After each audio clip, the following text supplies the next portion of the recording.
तो चित्तौड़ दुर्ग तुर्गों का राजा, पर्वत सी ऊंचाई।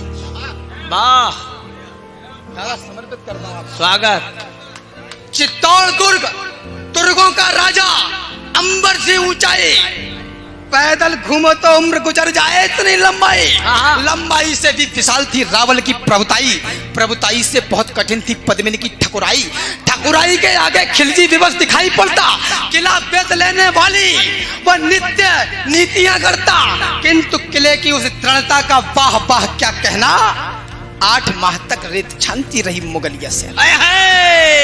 दीवार दुर्ग की तदक रही थी दंगल के जंगल में।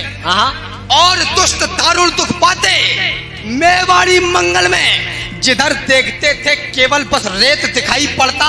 सन्मुख किला, किले सन्मुख रणखेत दिखाई पड़ता। सुनो सहस्त्रों शंकर का सम्मान किले के ऊपर, और एकलिंग महादेव वरदान किले के ऊपर। किला किलेश्वर क्या कमाल था, कुशल कमान वही था। किला किला था, केवल किला किले का नाम नहीं।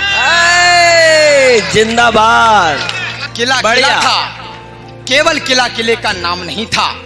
तो गुप्तचरों ने देखा और राणा रावल से बोले, पहले सांस संभाली और फिर धीरे से मुंह खोले।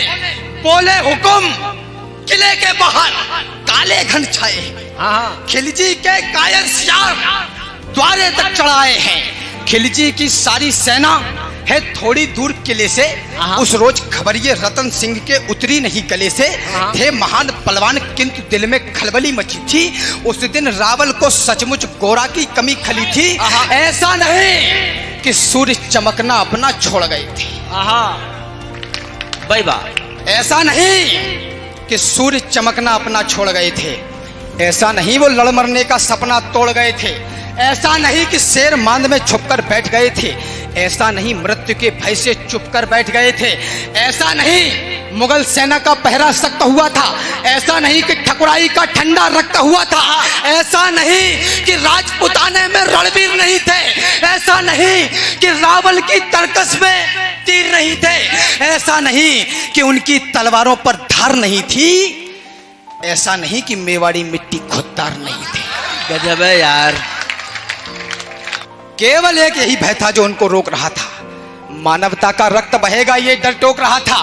पर्वत और युद्ध के किस्से और वैश्या का मुख, ये तीनों समुचित दूरी से ही देते सुंदर सुख।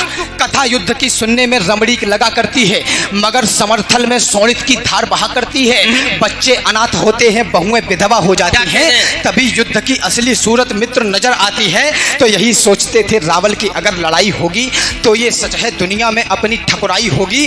अपनी ठकुराई होगी तो हर जगह बड़ाई होगी, और बड़ाई की कीमत सचमुच योद्धाई होगी। खिलजी की सेना में है जितने भी लड़ने वाले, उनमें से ज्यादातर है भारत के रहने वाले, और भारत के रहने वालों से हरगिज नहीं लड़ेंगे। जब तक युद्ध टले टालेंगे तत्पश्चात लड़ेंगे। बहुत अच्छे।